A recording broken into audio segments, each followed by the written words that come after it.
और कुछ एक ट्रीटमेंट करने के बाद बिहेवियर शो कर रहे थे, और कुछ ट्रीटमेंट करने के बाद भी बिहेवियर शो नहीं कर रहे थे। क्लियर है? तो उनको कैटेगराइज किया गया है 3 पार्ट में। कितने पार्ट में? और भी पार्ट हो सकते हैं, लेकिन आपके सिलेबस में ओनली 3 है, तो हम 3 ही डिस्कस करेंगे। Is it clear? लेकिन यार इनको कैटेगराइज किस बेसिस पे किया, पहले हमें वो पैरामीटर्स तो पता होना चाहिए। बोलो भाई। जैसे आप ऐसे समझो कि जैसे सत्यार्थ बिल्डिंग है, ठीक है, हेलो, और बगल वाली स्मृत बिल्डिंग है? चलो संकल्प गए हो? संकल्प गए हो? ओके। एक संकल्प बिल्डिंग है और एक सत्यार्थ बिल्डिंग है अपनी, ठीक है। किया जाए तो मुझे कुछ पैरामीटर लेने पड़ेंगे। जैसे मैं पास फर्स्ट पैरामीटर लूँ, हाइट की, हाइट किससे ज्यादा? सत्यार्थ की। स्टूडेंट कैपेसिटी, सत्य, पार्किंग फैसिलिटी, सत्यार्थ। तो क्या लिए ये मैंने? पैरामीटर्स, जिसके बेसिस से मैंने इन दोनों बिल्डिंग्स को कंपेयर किया। कौन कौन सी? सत्यार्थ एंड संकल्प। Is it clear? नहीं आया समझ में? तो सिमिलरली जो मटेरियल मिले हमारे को, उनको कैटेगराइज करने के लिए उनको हम बांटें, डिवाइड करें, तो किस बेसिस पे करें, पहले वो कुछ पैरामीटर तो हमें पता हो। बोलो। तो सबसे पहले हम वो पैरामीटर्स के बारे में डिस्कशन करते हैं, जिनके बेसिस पे हम आगे का सारा डिस्कशन करेंगे। करें स्टार्ट। 4 पैरामीटर पढ़ेंगे ओनली। कितने पैरामीटर? एच, आई, काई और म्यू। कौन कौन से? एच, आई, काई और म्यू। स्टार्ट करें। ओके। समझिए, जैसे सब्सटेंस को हमने अर्थ से निकाला, तो इसके अंदर मैग्नेटिक मोमेंट बहुत सारे रीजन की वजह से हो सकता है। बहुत सारे रीजन हो सकते हैं जिसकी वजह से इसमें मैग्नेटिक मोमेंट हो, और बहुत सारे हो सकते हैं, ठीक है। अगर उसको हमने अर्थ से निकाला तो हो सकता है कि वो रेंडम डायरेक्शन में ओरिएंटेड हो, ठीक है। अगर ये रेंडम डायरेक्शन में अगर ओरिएंटेड है, तो क्या इसका नेट मैग्नेटिक मोमेंट आएगा? नहीं आएगा। तो क्या ये जो पत्थर है, क्या ये मैग्नेट की तरफ बिहेव करेगा? इसको बंद कर दे। क्या ये मैग्नेट की तरफ बिहेव करेगा? लेकिन अगर इसके साथ एक ट्रीटमेंट किया जाए, ट्रीटमेंट क्या किया जाए? अगर इसको हम एक फील्ड में रख दें, किसमें रख दें? अगर इसको हम फील्ड में रख दें, तो यार एक कुछ सिखाया था मैंने आपको कि अगर एक मैग्नेटिक मोमेंट को फील्ड में रखते हैं, तो वो फील्ड की डायरेक्शन में अलाइन हो जाता है due to what? Torque. Is it clear? यहाँ जो इस फील्ड को, जिस फील्ड में हमने इस मटेरियल को रखा है, किसके लिए रखा है? मैग्नेटाइज्ड करने के लिए। किसके लिए रखा है? आवाज ही नहीं है तुम्हारी। हम क्या चाह रहे हैं? इस मटेरियल को मैग्नेट बनाना चाह रहे हैं। क्या चाहिए मैग्नेट बनाने के लिए? Net magnetic moment. बोलो। क्या उसके पास मैग्नेटिक मोमेंट थे, लेकिन वो कैसे थे? रैंडम। तो नेट कितना था? हम क्या चाहते हैं कि वो एक डायरेक्शन में अलाइन हो जाए। अगर वो अलाइन हो गए, तो जो नेट मैग्नेटिक मोमेंट आएगा, क्या उसकी उसे मैग्नेटिक बिहेवियर शो करेगा? ये काम कैसे कर रहे हैं हम लोग? उसको फील्ड में रख के क्या कर रहे हैं? ये जो फील्ड है, इसको बोलते हैं मैग्नेटाइजिंग फील्ड। क्या बोलते हैं? तो फर्स्ट पैरामीटर एच, क्या बोलते हैं इसको? Magnetizing field. Is it clear? जिसके अंदर हम मटेरियल को रखते हैं, किसके लिए? मैग्नेटाइज करने के लिए। आवाज ही नहीं आई। अगर आप मेरे साथ साथ बोलोगे, जो मैं पूछता हूँ क्या बताओ, बोलो बोलो, बोलोगे, तो मैं बोल रहा हूँ आपको, ये जितना आज का लेक्चर चलेगा, पूरा आपको मुंह जबानी यही याद हो जाएगा, आज ही के लेक्चर अभी के अभी। ठीक है? हेलो, स्टार्ट करें। तो इस एच का जो फॉर्मूला होता है, वो होता है B not by mu not, या फिर B M by mu M. कुछ भी लिख सकते हो, कोई फर्क नहीं पड़ता, ठीक है। या तो आप लिख दो B not by mu not, या फिर लिख दो B M by mu M. What is B not? Magnetic field in vacuum divide by magnetic permeability of vacuum. Is it clear? ठीक है। Magnetic field in medium mu M. Is it clear? इसका unit जो होता है वो होता है ampere per metre. Is it clear? I think first parameter clear है। सेकंड, सेकंड है रिजल्ट। जब हमने सब्सटेंस को फील्ड में रखा, तो उसका रिजल्ट क्या आया? उसको रिजल्ट ना बोलते, उसको हम बोलते हैं आई। बोले तो इंटेंसिटी ऑफ मैग्नेटाइजेशन। क्या बोलते हैं उसको? क्या बोलते हैं उसको? और ये जो इंटेंसिटी ऑफ मैग्नेटाइजेशन होता है, ये होता है induce magnetic moment per unit volume. क्या होता है ये? अच्छा, मैग्नेटिक मोमेंट का यूनिट क्या होता है? Ampere metre square. ये क्या होता है? Metre cube. तो क्या आ जाएगा? क्या एम्पियर पर मीटर आ गया? इट मींस दोनों का यूनिट सेम होता है। आवाज ही नहीं आई। अच्छा, ये चीज क्या है यार, इसको पहले क्लियर करते हैं ढंग से कि इंटेंसिटी ऑफ मैग्नेटाइजेशन मतलब क्या। मैं बोल रहा हूँ induce magnetic moment per unit volume. Clear है? करने का मतलब क्या है कि जो आपने सब्सटेंस रखा है, इसका जो वॉल्यूम है, पर यूनिट वॉल्यूम कितना इसमें मैग्नेटिक मोमेंट इस डायरेक्शन में अलाइन हुआ, क्या वही हमारा काम की चीज है? क्या वही इंटेंसिटी ऑफ मैग्नेटाइजेशन है? इसको ऐसे समझो, जैसे मान लीजिए आप नीट का सिलेक्शन चाहते हो, बोलो, नीट में सिलेक्शन चाहते हो, उसमें सिलेक्शन के लिए आप एक प्रोसेस में आए, दैट इज कोचिंग सिस्टम। बोलो, यहाँ भी सब जितने लोग बैठे हैं किसके लिए बैठे हैं? सिलेक्शन के लिए। बोलो, एग्जाम हुआ, आप में से मान लीजिए, अभी आप मान लीजिए 200 स्टूडेंट्स हो, कितने, एंड आफ्टर 200 मान लीजिए 160 का सिलेक्शन हो गया, कितने का? तो अगर मैं आपको बोलूं कि परसेंटेज सक्सेस कितना, कितना परसेंट? 80% हुआ। ये चीज क्या करा हमने, कि जितने लोग जिस काम के लिए आए थे उसमें से कितने परसेंट लोगों ने वो काम किया, यही है ना मन, मीनिंग यही है ना? हेलो, अब समझो, इस मटेरियल को मैंने इसमें रखा किस लिए? मैग्नेटाइज मतलब कैसा आएगा वो, कि ये मैग्नेटिक मोमेंट इधर अलाइन हो जाए। अगर इधर अलाइन हो गए तो क्या नेट मैग्नेटिक मोमेंट आ जाएगा? क्या वो हमारे काम की चीज है? क्या हम यही चाह रहे हैं? हेलो, तो ये चीज क्या है, इंटेंसिटी ऑफ मैग्नेटाइजेशन क्या बोलता है? Induce magnetic moment.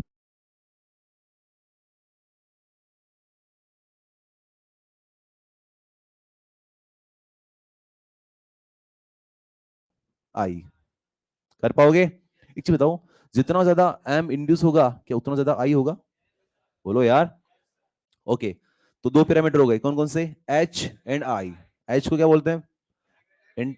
Magnetising field, जिसमें मेटल को रखते हैं किसके लिए? मैग्नेटाइज करने के लिए। Unit ampere per metre. Formula B naught by mu naught या फिर B M by mu M. Second, intensity of magnetization क्या होता है? Magnetic moment per unit volume is known as intensity of magnetization. Unit ampere per metre. Formula M by V. Is it clear? Next आता है third, काई। क्या आता है जी? काई होता है आई बाई एच। क्या होता है? आई का यूनिट क्या है? एच का। It means this is unitless dimensionless quantity. Hello, is it clear? तो ध्यान समझो इधर। यार एक चीज बताओ, अगर मैं एच को बढ़ाऊं, बोलो, तो क्या एम बढ़ेगा? तो क्या आई बढ़ेगा? ऐसे बोल सकता हूँ क्या आई प्रोपोर्शनल टू एच?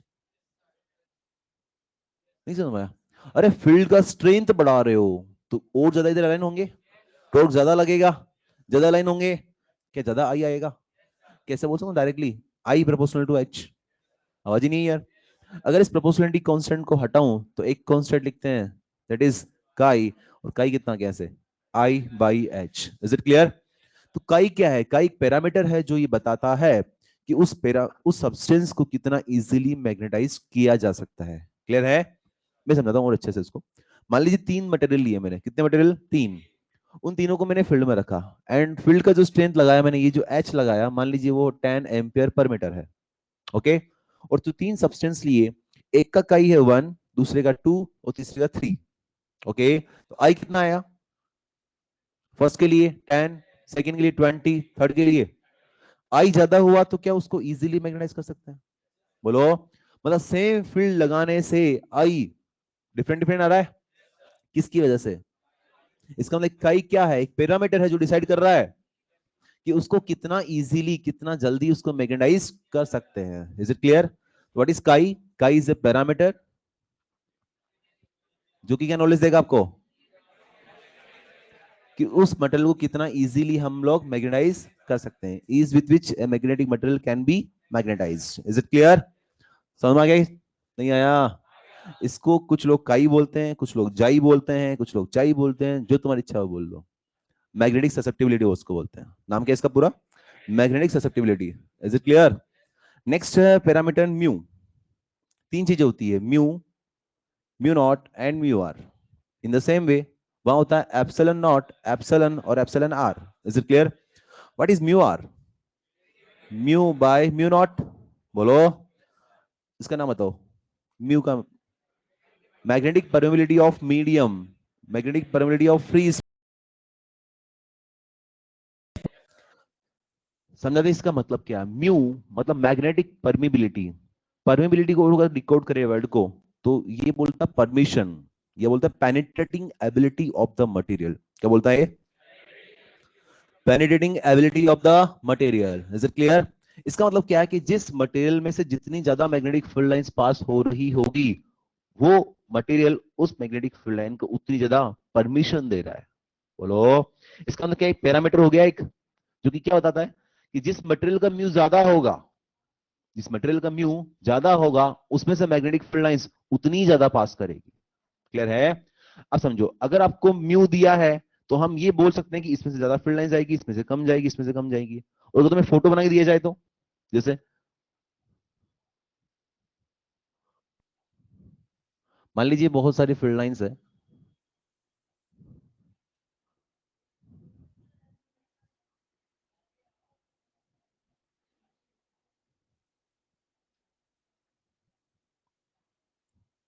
देखिए बताओ कौन से डायग्राम, इस डायग्राम में कौन सा वाला मटेरियल का म्यू ज्यादा है?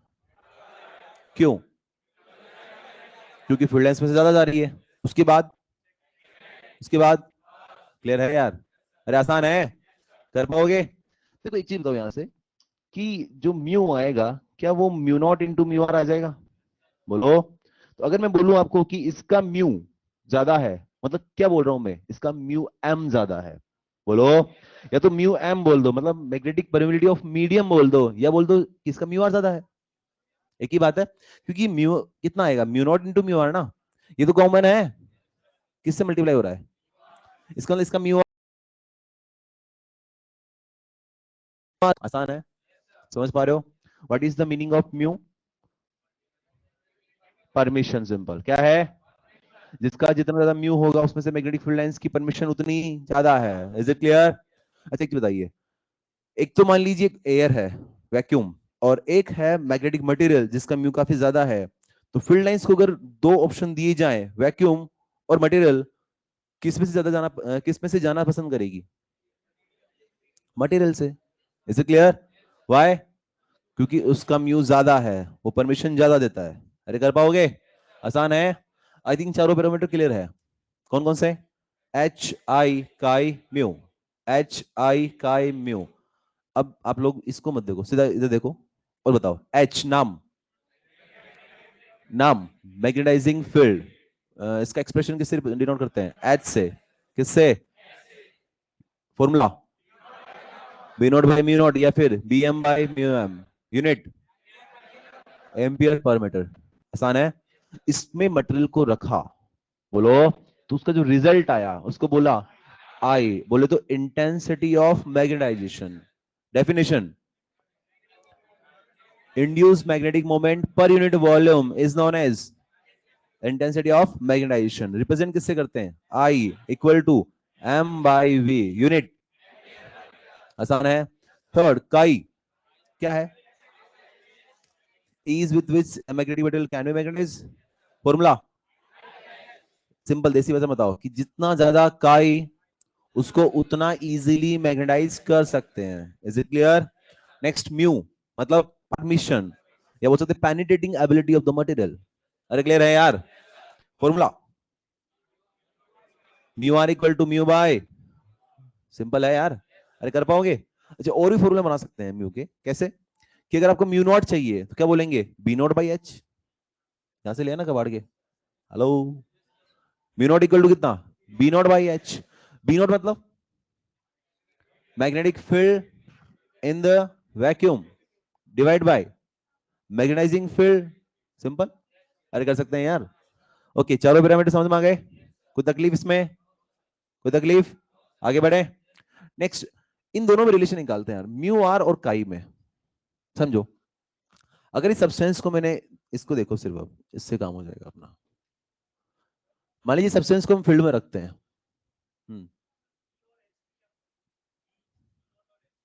इसका फर्क है सिर्फ ये रहा, वो मैग्नेटाइजिंग फील्ड बोलते हैं, इसको मैग्नेटिक फील्ड बोलते हैं। हाँ ऐसे बोल सकते हो, सिंपल। ज्यादा इसमें जाऊंगा तो फिर फाइनली मुझे ही बोलने पड़ेगा, ध्यान रखो एक्सप्रेशन, डिटेल में जाने की जरूरत नहीं है इसके अंदर। नेक्स्ट बात करता हूं, जैसे मैं बोलूं अगर आपको कि इस फील्ड के अंदर मैंने एक मटेरियल को रखा। किसको रखा? मटेरियल को रखा। कुछ फील्ड लाइंस में से जाएगी? बोलो भाई। अगर इसके अंदर नेट फील्ड लिखूं तो क्या इसको मैं बी एम बोल दूं? बी एम मतलब क्या? Magnetic field in the material, बोलो, is equal to B not plus B induced. आवाज ही नहीं है यार। बी नॉट मतलब, अगर ये मीडियम ना भी होता तो भी फील्ड होती, कितनी वैक्यूम की से होती, कितनी होती, D not plus B induced. ये क्या किया यार, अरे जब फील्ड में रखा कुछ इधर अलाइन हुए, इधर मैग्नेटिक मोमेंट आए, उसके से कुछ फील्ड होगा, उसको क्या बोला, B induced. Is it clear? What is B not? क्या म्यू नॉट एच लिख सकता हूं, और B induce mu not I. अच्छा ये कुछ लोगों को याद नहीं रहता, ये ध्यान रखें, बी इंड्यूस इक्वल टू कितना लिखेंगे, म्यू नॉट आई। देखो ये इंड्यूस की चीजें से चलती है, बताया तो आई क्या होता है, induce magnetic moment per unit volume. Clear है? तो ये जो फील्ड आया, ये जो एक्स्ट्रा फील्ड आया वो किसके से आया, वो इंड्यूस मैग्नेटिक मोमेंट इधर अलाइन हुए उसके से आया। कितना होगा वो field, mu not I. Is it clear? क्या ये बी एम आ जाएगा? अरे आवाज ही नहीं है यार। अगर यहां से म्यू नॉट एच कॉमन ले लूं तो क्या बचेगा, 1 + I/H। बोलो व्हाट इज दिस I/H, तो काय लिख दू उसको। अच्छा इस H को अगर नीचे ले जाऊं तो BM/H हो गया। क्या होता है, अभी सिखाया था यार, देखना यहां से, इस H को नीचे ले जा, क्या है, म्यू एम आ गया। आवाज ही नहीं आई। तो ये चीज क्या है, म्यू एम, तो इक्वल टू कितना आ गया, म्यू नॉट 1 + इसको नीचे ले जाऊं तो क्या जाएगा, mu are equal to 1 + is it clear? क्या ये रिलेशन याद रहेगा? What is mu R, chi magnetic susceptibility. Is it clear? दो चीजें हैं याद रखें, वैक्यूम के लिए काई कितना होता है, 0।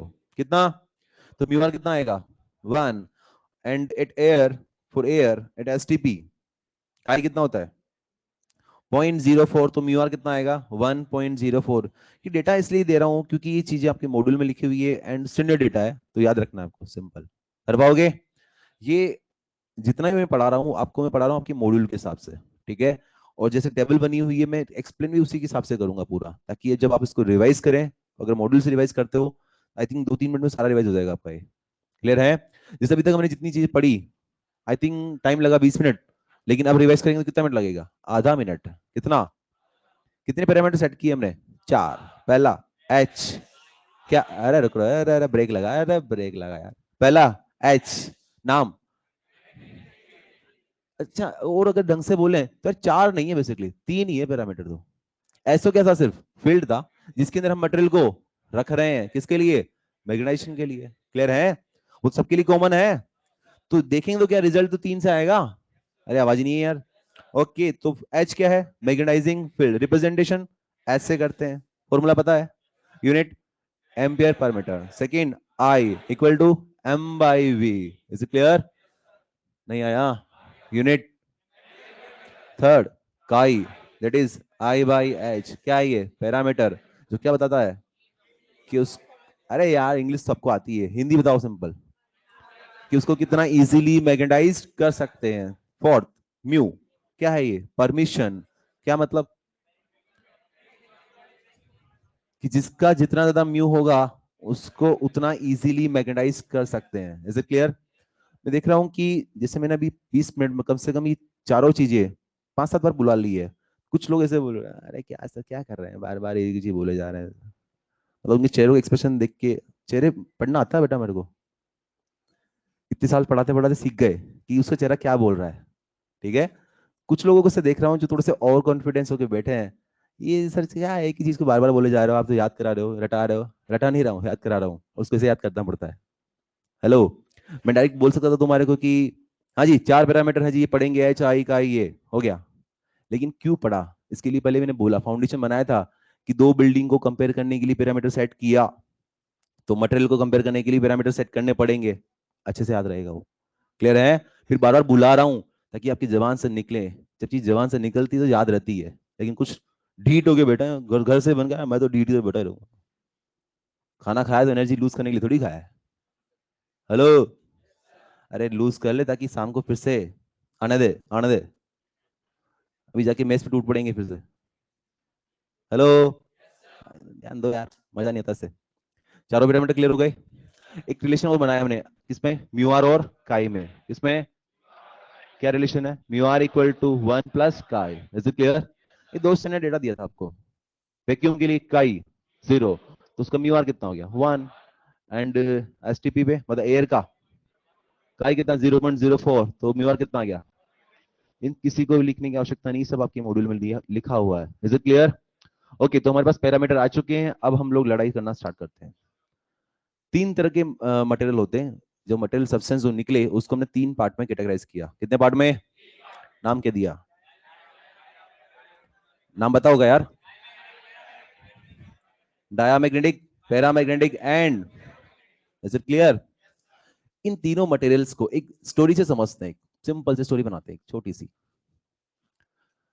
ऐसे बोल सकते हैं क्लास के अंदर तीन तरह के स्टूडेंट्स होते हैं। कितने तरह के? कितने तरह के? और उनका नाम है, फर्स्ट है नालायक। कौन है? दूसरा है शाणे। शाणे समझते हो? शाणे समझते हो ना? हाँ। थर्ड है टोपर्स। अब किसको नालायक बोल रहा हूं, किसको शाना बोल रहा हूं, किसको टोपर बोल रहा हूं, थोड़ा समझे। नालायक मतलब क्या है? नालायक मतलब ये कि जैसे आपको बोला गया कि भैया बोलो, वो क्या बोलेगा? नहीं बोलूंगा। चलो बताओ, क्वेश्चन खड़ा करके बताओ। नहीं बताऊंगा। असाइनमेंट करके लाओगे? नहीं करके लाऊंगा। मतलब जो टीचर बोलेगा उसका अपोजिट। ठीक है? हेलो? वो क्या है? नालायक। सिंपल सी बात, वो पढ़ना ही नहीं चाहता। पहली बात तो वो पढ़ना ही नहीं चाहता, जबरदस्ती बैठा है। बोलो। और मैं उसके साथ अगर जबरदस्ती करूंगा तो वो काम ज्यादा करेगा, जो मैं बोल रहा हूं उसका उल्टा करेगा। वैसे नहीं करेगा, उसका उल्टा करेगा। समझ में आ गई? क्या मतलब है कि पहली बात तो पढ़ना ही नहीं चाहता, जबरदस्ती करूंगा तो जो बोलूंगा मैं उसका उसका अपोजिट करेगा। Is it clear? तो कौन हो गया ये? नालायक। सेकंड, शाणे। ये गजब होते हैं। इसका मीनिंग क्या है कि जैसे मैंने बोला हाँ भैया सीधा बैठ, बिल्कुल बैठ जाएगा। चलो बोलो, बिल्कुल बोलेंगे। चलो लिखो, लिख लेंगे। असाइनमेंट करके लाएगा? यस सर करके लाऊंगा। लेकिन जितनी भी चीजें मैं बोली वो कब तक फॉलो करेगा? जब तक मैं क्लास में हूं। मैं क्लास से बाहर तो मेरे रूल भी मेरे साथ बाहर। तुम अपनी अपनी वाली बजाओगे। ठीक है? इसका मतलब क्या है? शाणे का मतलब क्या है कि जब तक टीचर में क्लास में है तब तक वो उसके रूल फॉलो करते हैं, उसके बाद नहीं करते। जैसे मैं काफी बार बोलता हूँ कि हाँ लिखना मत भैया, सिर्फ देखो इधर, समझो। लेकिन जैसे मैं गया, स्टार्ट हो जाएंगे दूसरी क्लास में, फिर से वही काम करने लग जाएंगे। क्योंकि टीचर, जिस टीचर का ऐसे रूल थे वो तो जा चुका है, अब तो दूसरा टीचर आ चुका है। ठीक है? समझ में आया इसका मतलब? शाणे का मतलब क्या? कि जब तक क्लास में टीचर है तब तक उसके रूल फॉलो किए जाएंगे, उसके बाद नहीं किए जाएंगे। Third, toppers. टॉपर्स जो है ये गजब क्वालिटी होती है। ये क्या करते हैं, जैसे इनको समझा दिया एक बार कि क्लास अटेंड कैसे करनी है, नोट्स कैसे बनाने होते हैं, असाइनमेंट कैसे करना होता है, एंड टेस्ट कैसे देना होता है। अब उनको बार बार समझाने की आवश्यकता नहीं है। टीचर क्लास में चाहे हो या ना हो, वो खुद क्लास में हो या ना हो, वो जहां भी जाएंगे अपने प्रोसेस को फॉलो करेंगे, एंड फाइनली वो अचीव, गोल को अचीव भी करते हैं। वही लोग फाइनली सिलेक्शन ला के देते हैं। ठीक है? तुम तो सीरियस हो गए यार। मैं सिर्फ टाइप बता रहा हूँ यार। अब तुम कौन सी कैटेगरी में आते हो देख लो खुद। कितने तरह के स्टूडेंट्स हुए? तीन। कौन कौन से? नालायक, शाणे एंड टॉपर्स। इनका मीनिंग समझ में आ गया? Hello? In the same way magnetic material को हम तीन पार्ट में डिवाइड करते हैं। कितने पार्ट में? नाम, डाया, पेरा एंड फेरो। वापस नाम दे देते हैं इनको। डाया कौन? नालायक। शाणे, टॉपर्स। क्लियर है? अब जितना भी सिखाया, अभी जैसे इस स्टोरी को अभी इसमें लिंक करता हूं, फिर सबसे लास्ट में करेंगे जब पूरा टेबल में आपको डिस्कस कर दूंगा। ओके? तब मैच करना कि ये स्टोरी सही बनाई या गलत बनाई। समझना। अभी जो स्टोरी सुनाई उसके हिसाब से नालायक क्या करेगा? पहली बात तो ये मैग्नेटाइज होना ही नहीं चाहता। आप इस डायामैग्नेटिक मटेरियल को फील्ड में रखोगे? रखोगे? पहली बात तो ये चाहता ही नहीं कि मैं मैग्नेट बनूं। बोलो। लेकिन जबरदस्ती करोगे तो ये मैग्नेटिक मोमेंट शो करेगा, but in opposite direction. But in second, शाना। बताओ बताओ बताओ। जब इस पैरामैग्नेटिक मटेरियल को फील्ड में रखोगे तो मैग्नेटिक मोमेंट शो करेगा, लेकिन कब तक? जब तक फील्ड है। फील्ड हटाई, ये फिर से क्या हो जाएगा? रैंडम, और net magnetic moment zero. Is it clear? Next, ferromagnetic substance. जब इसमें सब्सटेंस को रखोगे ये अलाइन हो जाएंगे। अब अगर तुम फील्ड हटा भी दोगे तो भी कोई फर्क नहीं पड़ रहा, वो उस डायरेक्शन में अलाइन रहेंगे। कुछ इधर उधर रैंडम हो सकते हैं, लेकिन फिर भी नेट मैग्नेटिक मोमेंट उस डायरेक्शन में आएगा। बात समझ में आई? सेट हुई कहानी? अरे नहीं हुई। ये कहानियां इसलिए समझाते हैं, काफी बार कुछ लोग बना बना के देते हैं। इसका रीजन यही है कि एक स्टैंडर्ड नॉर्म से अगर चलते हैं हम लोग तो चीजें सीधी सीधी बात समझ देखो, होता है ना कुछ तरीका होता है कि कोई बात सीधे तरीके से समझ में नहीं आती, बोलो, तो वही है, थोड़ा सा घुमा के उस बात को पकड़ाना चाहते हैं कि बेटा ये है, इसको एक्सेप्ट करो, लेकिन थोड़ा सा अलग तरीके से। तो वो तरीका बनाया जा रहा है कुल मिला के। बात समझ में आई क्या? नहीं आया? तो मोटा मोटा इनका मोटिव समझ में आ गया क्या? ये कैसे बिहेव करेगा, ये कैसे करेगा और ये कैसे करेगा। हेलो, अरे क्लियर है? अब डिटेल में डिस्कस करता हूँ। आपकी मॉड्यूल में टेबल बनी हुई है, मॉड्यूल सबके पास है? हाँ टेबल है, ओबियस सी बात टेबल होगी यार। आपको टेबल अगर मॉड्यूल लाए हो तो खोल सकते हो, कोई दिक्कत नहीं है, लेकिन ऑनलाइन वालों के पास शायद मॉड्यूल अभी नहीं होगी क्योंकि वो सामने सेटअप पे बैठे होंगे। अच्छा, आप लोगों को क्या ये मॉड्यूल्स वगैरह मिल गई थी क्या, या ये मॉड्यूल अपने यहाँ आके ली थी? घर में मिल चुकी थी ना, इसका मतलब उनके पास भी होगी फिर तो।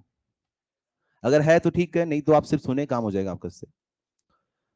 हाँ जी, ये टेबल बनी हुई कुछ देखने में से लगता है बहुत कुछ चीजें हैं, लेकिन अभी इसको डिस्कस करेंगे तो बहुत सिंपल बना देंगे इसको। नेक्स्ट 20 to 25 मिनट्स इसको डिस्कस करने में लगेगा, और इसको रिवाइज करने में लगेगा फिर से आधा मिनट।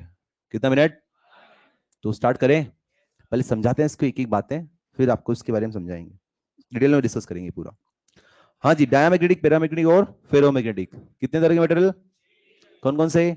डाया, पेरा, फेरो। ये कौन है? नालायक, शाना और टॉपर। Is it clear? समझो जी अब आगे। आपकी जो टेबल दी हुई है उसमें सबसे फर्स्ट जो कॉज दिया है प्रॉपर्टीज में, देखो सबसे फर्स्ट क्या लिखा है? Cause of magnetism. Diamagnetic property का कॉज क्या है? Orbital motion of electron. क्या है? Orbital motion of electron. देखो ये पढ़ा चुका हूं मैं आपको, ये पढ़ा था हमने एटॉमिक मैग्नेटिज्म में, याद करो। न्यूक्लियस था, चारों तरफ इलेक्ट्रॉन रिवॉल्व कर रहे थे क्या? बोलो यार, वो क्या था? Revolution of electron in orbit. अरे ये तो है ऑर्बिटल मोशन ऑफ इलेक्ट्रॉन, इसको तो बोलते हैं भाई। इसका मतलब क्या हुआ यार, कि अगर डायमैग्नेटिक प्रॉपर्टी का रीजन फॉर सॉरी क्या है, ऑर्बिटल मोशन ऑफ इलेक्ट्रॉन है, इसका मतलब ये हुआ कि जितने भी सब्सटेंस है, जितनी भी चीजें हैं, जिस भी मटेरियल की बात करोगे उसमें डायमैग्नेटिक प्रॉपर्टी हमेशा होगी। होगी नहीं होगी? यार जितने भी मटेरियल बने हैं, जितने भी सब्सटेंस बने हुए हैं, बहुत सारे एटम से बने हैं, और एटम के अंदर क्या है? इलेक्ट्रॉन रिवोल्यूशन कर रहे हैं, वो रिवोल्यूशन कर रहे हैं तो मैग्नेटिक मोमेंट प्रोड्यूस कर रहे हैं। इसका मतलब ऑर्बिटल मोशन ऑफ इलेक्ट्रॉन सब में है, इसके अंदर डायमैग्नेटिक प्रॉपर्टी सब में है। लेकिन नेट है या नहीं वो मैटर करता है। हेलो, नेट है या नहीं डिपेंड करेगा उसका वैल्यू कितना ज्यादा है। ओके, तो डायमैग्नेटिक प्रॉपर्टी कौन शो करते हैं, मतलब क्या रीजन है इसके पीछे? Orbital motion of electron. Is it clear? क्या है reason? Orbital motion of electron. अच्छा, इसके अंदर ऑर्बिटल मोशन ऑफ इलेक्ट्रॉन जो है उसकी उसे मैग्नेटिक मोमेंट अपोजिट डायरेक्शन में आता है, इसका मैथमेटिकल प्रूफ भी है, लेकिन वो ना तो तुम्हारे बोर्ड के काम का है और ना शायद तुम्हारे नीट के काम का है, इसलिए बेस्ट क्या है, याद रखो कि इसका रीजन क्या है? Orbital motion of electron. मुझे एक्सप्लेन करूंगा सेम इसको भी, आधा घंटा लगेगा, कोई यूज नहीं उसका। ओके, फाइनली बोलना पड़ेगा कि क्या है इसका reason? Orbital motion of electron. समझ में आ गया? आवाज ही नहीं आई। सेकंड, पी, पैरामैग्नेटिक, इसका रीजन क्या है? Spin motion of electron. क्या है? इसको आप ऐसे समझ सकते हो चाहो तो, कि जैसे न्यूक्लियस है, उसकी चारों तरफ इलेक्ट्रॉन रिवॉल्व करता है, बोलो, साथ साथ इलेक्ट्रॉन खुद भी रिवॉल्व करता है अपने एक्सेस के लॉन्ग। क्लियर है? हेलो, समझ में आई? ऐसे समझो कि जैसे सन के अराउंड अर्थ रिवॉल्व करती है, बोलो, और अर्थ अपनी खुद की एक्सिस के अलॉन्ग भी रोटेट करती है। अच्छा, आपने केमिस्ट्री में पढ़ा भी होगा ऐसा कुछ, कि जिनके पास अनपेड इलेक्ट्रॉन होते हैं वो पैरामैग्नेटिक होते हैं, और जो पेड फॉर्म में होते हैं वो डायामैग्नेटिक होते हैं। लिंक हो रही चीजें, बोलो। अब हम लोग spin plus half minus half, तो प्लस हाफ वाला ऐसे और माइनस हाफ वाला ऐसे चलेगा, अगर दोनों है तो कैंसिल आउट हो जाएगा, लेकिन अगर अनपेड है एक ही है तो एक आएगा। बात समझ में आई? तो इसका रीजन क्या है? Spin motion of electron. Is it clear? सब में होगा? कैसे हो सकता है सब में हो सकता है क्या?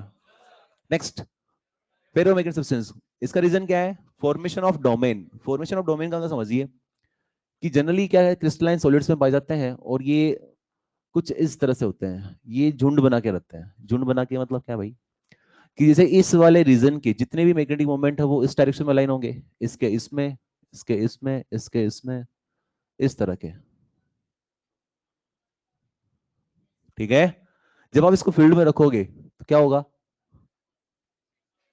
जो इस डायरेक्शन में अलाइन थे उनका रीजन, उनका डोमेन बढ़ेगा, जो किसी एंगल पे थे वो इधर घूम जाएंगे, और जो अपोजिट डायरेक्शन में थे उनका रीजन धीरे धीरे कम होता जाएगा। फाइनली क्या होगा, सारे के सारे इस डायरेक्शन में अलाइन हो जाएंगे। Is it clear? क्या मीनिंग समझ में आया? फॉर्मेशन ऑफ डोमेन समझ में आया? हेलो, जैसे ये जो ग्रुप बना हुआ है इसके सभी मैग्नेटिक मोमेंट किधर है? इधर। इस वाले के इधर। क्लियर है? Hello, next. चलो वापस रिवाइज करते हैं। कॉज ऑफ मैग्नेटिज्म, डाया का, डाया का, आवाज ही नहीं आई। फेरो का, वाह यार, मैं फेरो पूछ रहा हूँ, फेरो, फेरो मैग्नेटिक फॉर्मेशन ऑफ डोमेन, फेरा। Is it clear? ओके, अब सब्सटेंस को हम फील्ड में रखते हैं। सब्सटेंस को अगर फील्ड में रखेंगे तो समझिए क्या होगा। डायामैग्नेटिक मटेरियल के अंदर अगर हमने sorry external field, magnetizing field के अंदर अगर हम डायामैग्नेटिक मटेरियल को रखेंगे, क्या समझाया था मैंने आपको कि चाहता ही नहीं मैग्नेटाइज होना, लेकिन अगर मैग्नेटाइज होगा भी तो अपोजिट में होगा। क्या स्मॉल होगा कि काफी ज्यादा लार्ज होगा? Small in opposite direction. Is it clear? नहीं आया समझ में? अरे आ गया क्या यार? नेक्स्ट, अगर पैरामैग्नेटिक मटेरियल को रखें फील्ड के अंदर तो क्या होगा? क्या ये अलाइन होंगे? किधर? सेम डायरेक्शन में। क्लियर है? और फेरोमैग्नेटिक सब्सटेंस अगर इसको फील्ड में रखे तो क्या ये अलाइन होंगे? किधर? सेम डायरेक्शन में अलाइन हो जाएंगे? बोलो, क्या स्मॉल होंगे लार्ज? कोशिश करेंगे सारे के सारे इधर अलाइन हो जाएंगे। क्लियर है? ओके, तो बताओ नालायक में जब सब्सटेंस को एक्सटर्नल फील्ड में जब नालायक को रखते हैं तो क्या वो अलाइन होगा? होगा, लेकिन स्मॉल इन अपोजिट डायरेक्शन में। ये small in same direction, large in same direction. क्या बता रहे हैं ये चीज? मैग्नेटिक मोमेंट जो उसने इंड्यूस किया है। क्लियर है? अब एक चीज बताइए, यहां एक चीज और ले लेता हूं मैं। B M equal to B not plus B induce पढ़ाया था अभी? कहां पढ़ाया था? अरे पढ़ाया था अभी यार। Net field equal to induce plus B not plus B induce. अरे पढ़ाया था। एक चीज बता यार, यहाँ पर मैग्नेटिक मोमेंट अपोजिट डायरेक्शन में आया है तो उसका बी इंड्यूस किधर आएगा? अपोजिट। तो ये चीज क्या होगा? इसमें से कम होगा। इसका मतलब जो नेट आएगा बी एम, क्या वो बी नॉट से छोटा होगा? इसमें क्या बी इंड्यूस कुछ आएगा? किधर? सेम डायरेक्शन में ऐड होगा। तो क्या आएगा यहाँ पर? B M greater than B not. इसमें क्या इसमें बी इंड्यूस काफी ज्यादा होगा बी नॉट से? तो क्या बी एम जो होगा क्या वो very very greater than B naught होगा? आई थिंक समझ में आ गया? नहीं आया? ये तो हुआ फील्ड का कंसेप्ट, जब फील्ड में रखा सब्सटेंस को तो क्या हुआ। अब रिजल्ट पे आते हैं। हमने 3 पैरामीटर पढ़े थे, याद करो। अरे एच आई काई म्यू पढ़ा था ना यार, तुमने तो भाग गई, पता नहीं कहा। एच पढ़ लिया? बात करते हैं किसकी? आई की। हाँ जी, एक चीज बताई थी मैंने अभी आपको, आई प्रोपोर्शनल टू एच, पढ़ाया था क्या? यार अगर मैं इस आई को वाई एक्सिस पे लूं, आई को कहां लिया? वाई एक्सिस पे, और एच को लिया मैंने एक्स एक्सिस पे, कैसा ग्राफ बनेगा? कैसा? लेकिन एक चीज समझो यार कि डायामैग्नेटिक के लिए जो आई होता है वो एम बाई भी लिखेंगे क्या? यार ये एम जो है ये अपोजिट डायरेक्शन में नहीं आया क्या? एच इधर था, एम इधर आया, एम नेगेटिव है ना, इसका आई नेगेटिव होगा। आवाज ही नहीं है यार। हेलो, इसका मतलब स्ट्रेट लाइन तो बनेगा बट स्लोप कैसा होगा? नेगेटिव। ग्राफ कैसा बनेगा? ऐसा बनेगा। इसका स्लोप ज्यादा नहीं होगा, ध्यान रख लेना। यदि तुम्हें इसे बोला जाए काफी बार कि तुम्हें 2-3 ग्राफ बना दी जाए ऐसे, और तुम्हें आइडेंटिफाई करना है कि कौन सा graph I H graph diamagnetic का कौन सा वाला है इसमें से, ये वाला कि ये वाला, मतलब 1 2 3, कौन सा वाला? 1 जिसका स्लोप कम है। क्लियर है? कर लोगे ना भाई? Okay, next. क्या ये उसको फॉलो करेगा? स्लोप कैसा आएगा? पॉजिटिव। अगेन स्ट्रेट लाइन बनेगा क्या इस बार? ऐसा बनेगा? आवाज ही नहीं। लेकिन इसके अंदर ये समझो, जैसे आप पढ़ते हो Ohm's law, V proportional to I से कुछ पढ़ते हो, V equal to I R. एक पढ़ते होंगे आप सेमीकंडक्टर में नॉन ओमिक, वो ओम्स लॉ फॉलो नहीं करता है। इन द सेम वे यहाँ पर भी क्या है कि जो फेरोमैग्नेटिक सब्सटेंस है उसको फॉलो नहीं करता है। इसमें जो फोटोग्राफ बनेगा वो कुछ इस तरह से बनेगा। क्लियर है?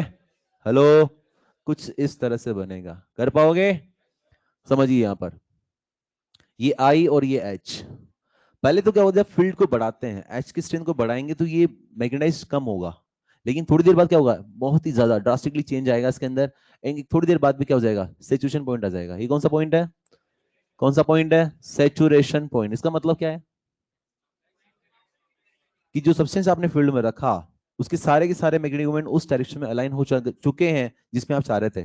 बोलो, इसका मतलब सारे के सारे मैग्नेटिक मोमेंट इधर अलाइन हो चुके हैं।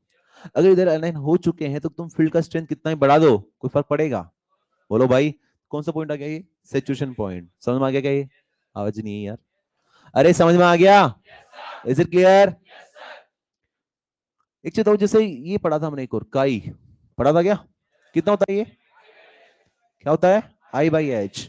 थोड़ा समझो यार, इसके लिए जो काई होगा और इसके लिए जो काई होगा, ये एच पे डिपेंड नहीं करेगा यार, एच पे डिपेंड।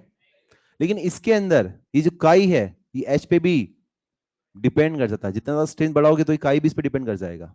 क्लियर है? इसलिए पहले क्या हो रहा था, लीनियर टाइप का वेरी करने की कोशिश कर रहा था, लेकिन बाद में क्या हुआ, ड्रास्टिकली चेंज हुआ। ठीक है? हेलो, अरे कर लोगे यार, आगे बढ़े। देखो, एच हो गया, आई हो गया, काई। तो तुमसे पूछा गया काई वर्सेस टेम्परेचर ग्राफ। क्या पूछा गया? काई वर्सेस टेम्परेचर ग्राफ। पहले तुम मुझे बताओ कि टेम्परेचर बढ़ाने से क्या होता है?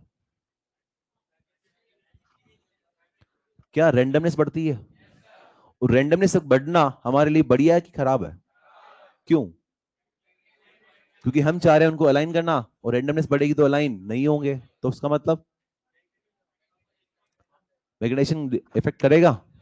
बोलो भाई, समझिए। अभी इसके लिए बात करते हैं, डाया के लिए। डाया कौन है? नालायक। डाया कौन है?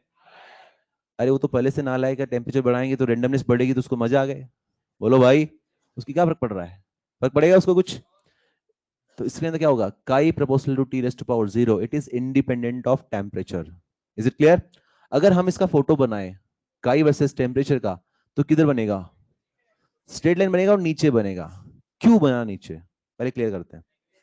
क्या इसके लिए काई नेगेटिव होगा? यस नेगेटिव होगा। Why negative? क्योंकि काई होता है आई बाई एच, और आई और एच का डायरेक्शन अपोजिट है। हेलो, इसका मतलब काई क्या आएगा? नेगेटिव आएगा। आवाज ही नहीं है यार। तो उसके लिए नेगेटिव क्या आएगा? Negative constant. ठीक है? हेलो, इसके अंदर काई स्मॉल होगा, पॉजिटिव होगा। बोलो। लेकिन टेम्परेचर बढ़ाएंगे तो काई क्या होगा? कम होगा क्या? और वो कुछ इस तरह से होता है, काई प्रोपोर्शनल टू 1/t। इसको बोलते हैं क्यूरी लो। क्या बोलते हैं इसको? कैसा ग्राफ बनेगा? Rectangular hyperbola. जब इसकी बात करेंगे तो क्या होगा, एक पर्टिकुलर टेम्परेचर तक कोई फर्क नहीं पड़ता।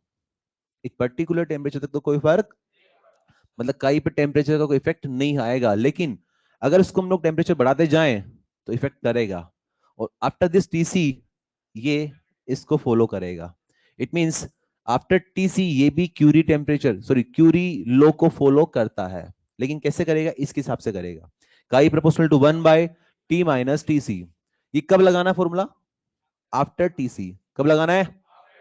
आवाज ही नहीं है यार। समझो इसको, देखो, जो फेरोमैग्नेटिक सब्सटेंस होते हैं जनरली सॉलिड्स में होते हैं। किसमें होते हैं? जब हम इसको हम लोग अगर घर पे ले जाके गैस पे रख दें, गर्म करना स्टार्ट करें, तो कुछ फर्क नहीं पड़ेगा। लेकिन उसको अगर बड़े बर्नर पे ले जाके रख दें, बड़ी भट्टी पे ले जाके रख दें, फिर गर्म करें, हो सकता है पिघल जाए। बोलो, फिर तो रेंडमनेस पड़ेगी भाई। क्लियर है? फिर तो इफेक्ट करेगा। लेकिन मैं ये नहीं बोल रहा कि जो मेल्टिंग पॉइंट जो होता है सब्सटेंस का और जो क्यूरी टेम्परेचर होता है वो सेम होता है, मैं ये नहीं बोलना चाह रहा। एक आइडिया दे रहे हैं कि जब आयरन को भी हम लोग गर्म करते हैं तो पिघलता है वो भी। बोलो, क्लियर है? पिघलेगा तो रेंडमनेस बढ़ सकती है फिर तो। आवाज ही नहीं है यार। तो इसमें सिंपल क्या याद रखना है कि इसमें काई टीसी के बाद डिपेंड करेगा। बोलो, उसके पहले temperature independent, but after TC temperature dependent. क्या कैसे फॉलो करेगा? क्या क्यूरिलो फॉलो करेगा? तो क्या बोलेंगे इसके अंदर, टीसी क्या है? टीसी क्या है? Curie temperature. क्या है? क्या बोल सकते हैं इसकी definition? Temperature after which ferromagnetic substance behaves as a, वापस बोलो, TC is the temperature after which ferromagnetic substance behaves as a. Clear है? बात समझ में आई? टीसी का वैल्यू आयरन के लिए कितना होता है? 770 डिग्री सेंटीग्रेड। कितना होता है? ये स्टैंडर्ड डेटा है, याद रखना चाहिए। बोलो यार। अच्छा, एक छोटा सा आपको ध्यान हो, गलती से याद रह गया हो, अगर आपको बचपन में आपने जब मैग्नेटिज्म पढ़ा होगा या मैग्नेट के बारे में पढ़ा था, तो उसमें एक चीज तो ध्यान हो अगर गलती से, कि जब उसको गर्म करते तो अपने मैग्नेटिज्म लॉस कर सकता है। अब समझ में आया क्यों करता है? हेलो, गर्म करने से उसका मैग्नेटिज्म लॉस हो सकता है, उसका रीजन क्या है? समझ में आया? क्यों? क्योंकि उसका रेंडमनेस बढ़ जाएगा, उसका मैग्नेटिक मोमेंट डिस्टर्ब हो जाएगा तो नेट मैग्नेटिक मोमेंट शो नहीं करेगा, इसलिए बोला जाता है। अरे कर पाओगे यार? कितने पैरामीटर हो गए?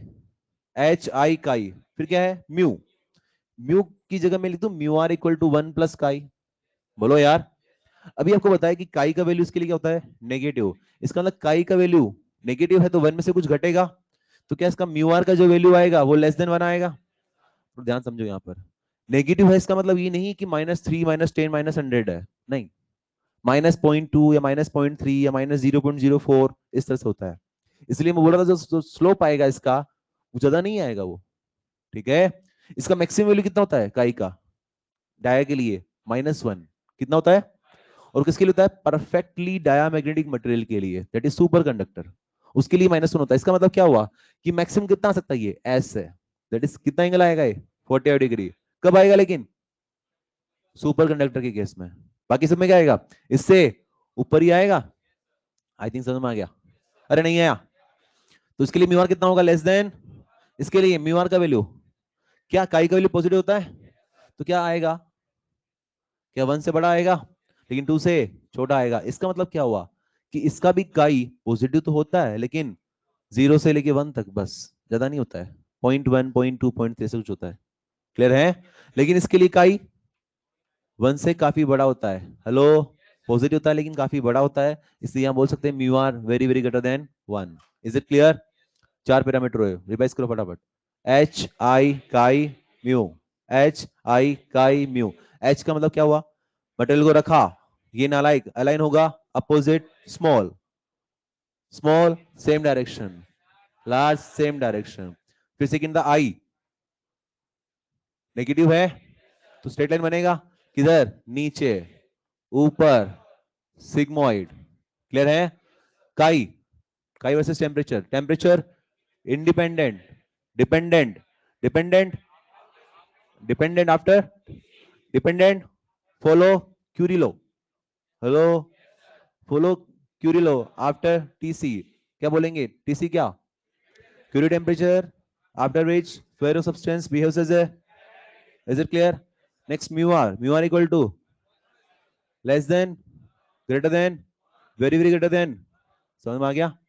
ये तो थी वो चीजें जो अभी तक हम पढ़कर आए थे, उसके बेसिस पे हमने कंपेयर किया। अब कुछ चीज और ऐड करते हैं इसके अंदर। नेक्स्ट, सिंगल एटम का मैग्नेटिक मोमेंट डाया का 0 होता है। कितना होता है, कितना होता है?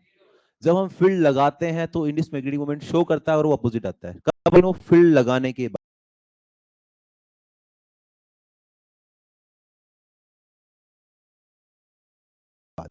लेकिन इसमें लफड़ा है, इसके सिंगल एटम का मैग्नेटिक मोमेंट 0 होता है, लेकिन टोटल सब्सटेंस का, पूरे नेट सब्सटेंस का, वापस शायद गलत बोल दिया मैं, सिंगल एटम का मैग्नेटिक मोमेंट नॉन जीरो होता है। सिंगल एटम का मैग्नेटिक मोमेंट नॉन जीरो होता है, पूरे सब्सटेंस का जीरो, पूरे सब्सटेंस का, in presence of field non zero, in absence of field zero. याद रहेगा? अगर आपको क्वेश्चन में पूछा जाए कि पैरामैग्नेटिक सब्सटेंस के सिंगल एटम का मैग्नेटिक मोमेंट जीरो या नॉन जीरो, जीरो या नॉन जीरो, अगर आपको बोला जाए पैरामैग्नेटिक मटेरियल का मैग्नेटिक मोमेंट, आंसर क्या दोगे, जीरो। लेकिन अगर आपको बोला जाए पैरामैग्नेटिक मटेरियल का in presence of field magnetic moment, तीनों क्वेश्चन क्लियर है, इसमें क्या पूछा, is it clear. Next, ferro mu R very very, इसका भी सिंगल एटम का मैग्नेटिक मोमेंट नॉन जीरो होगा। Is it clear? नेक्स्ट आगे बढ़े। यार नेक्स्ट आगे भी कुछ ऐसे डायग्राम बना के दिए तुम्हारे को, ये से दिए बहुत सारे, थोड़ा इसको एक्सप्लेन करता हूं। जो डाया है, हेलो, डाया, ये मैग्नेटिक मटेरियल या बोल सकते हैं मैग्नेटिक फील्ड को वीकली रिपेल करते हैं। क्या करते हैं, ये वीकली अट्रैक्ट करते हैं और ये स्ट्रांगली अट्रैक्ट करते हैं। वीकली रिपेल करने का मतलब क्या हुआ कि ये मटेरियल, कौन सा material, diamagnetic material, stronger field to weaker field की तरफ मूव करेगा। आवाज ही नहीं है, किधर मूव करेगा, स्ट्रॉन्गर टू वीकर, ये वीकर टू स्ट्रॉन्गर, लेकिन वीकली अट्रैक्ट करेगा, लेकिन वीकली, ये वाला weaker field to stronger field कैसे मूव करेगा, स्ट्रांगली। क्लियर है? इसी चीज को समझाया गया है इस डायग्राम में। थोड़ा कोशिश करते हैं समझाने की कि डायग्राम बने हुए क्या क्या बताना चाह रहे हैं। देखो, एक डायग्राम तो ऐसा बना हुआ है, ध्यान से देखो,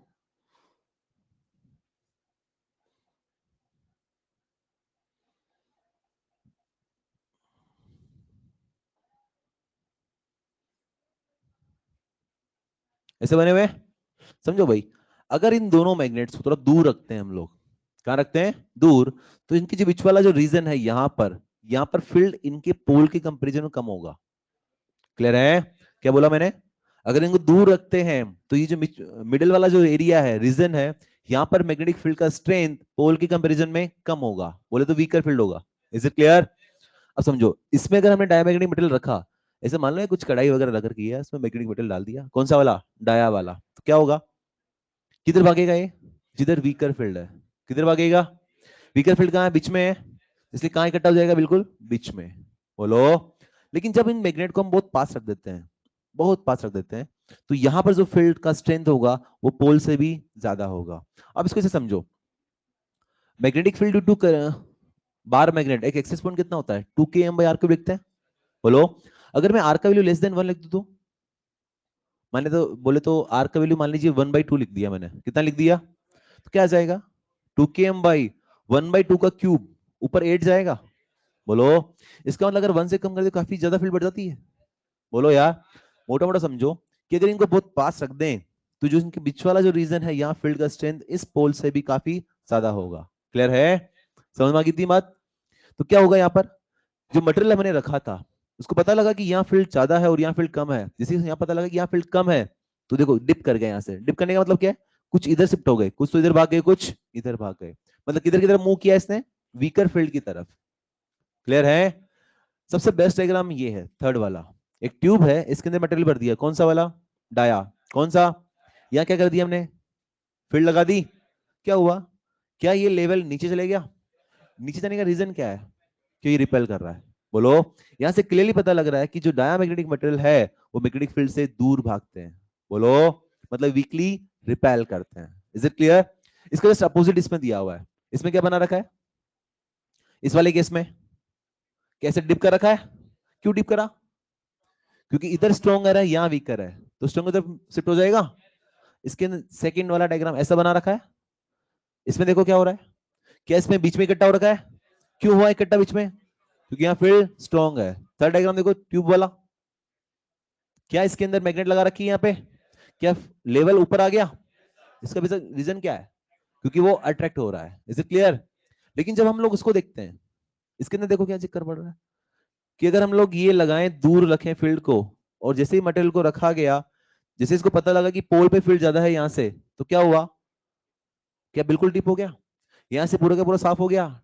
सिंपल समझो, आधे इधर आधे इधर, यहां बिल्कुल साफ। क्यों? क्योंकि यहाँ फील्ड काफी ज्यादा है इससे, और ये किधर जाता है, स्ट्रॉन्गर फील्ड की तरफ। सिमिलरली अगर यहाँ देखें इस तरह से, नॉर्थ साउथ, इसमें बहुत ज्यादा ऐसे दिखा रखा है, शार्प बना रखा है, मतलब वो कोशिश करेगा एक के ऊपर एक टांग पे खड़े हो जाएंगे जाके। क्यों? क्योंकि वहां फील्ड ज्यादा है। Is it clear? इसमें थर्ड डायग्राम क्यों नहीं बनाया ट्यूब वाला,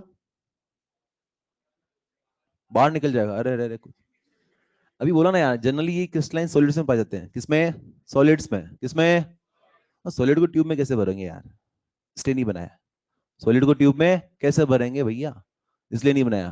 ओके, मोटा मोटा क्या समझ में आया यहां से, weekly repel, weekly attract, strongly attract. Clear है? इसके नेक्स्ट वाला, when rod of material is suspended between poles of magnet, बहुत सिंपल है। देखो क्या हुआ कि ये पोल बना दिए हमने मैग्नेट के, नॉर्थ और साउथ, एक मैग्नेट बनाई, सॉरी एक रोड बनाई, क्या बनाई, एक किस मटेरियल की, डाया की। अगर इसके बीच में मैं लटका दूंगा इसको, किधर भागेगी यार, जिधर फील्ड वीक है, वीक फील्ड कहाँ है, बीच में, तो क्या ये ऐसे लाइन हो जाएगी, ऐसे डायग्राम बना रखा है उसमें। बोलो, नेक्स्ट इसकी बात करें, अगर इसमें लटकाऊं तो क्या इधर लाइन हो जाएंगी, क्यों, क्योंकि ये स्ट्रॉन्गर फील्ड की तरफ जाना चाहता है, और इसमें क्या, इसमें भी ऐसा लाइन हो जाएगा, आवाज ही नहीं है यार। Is it clear?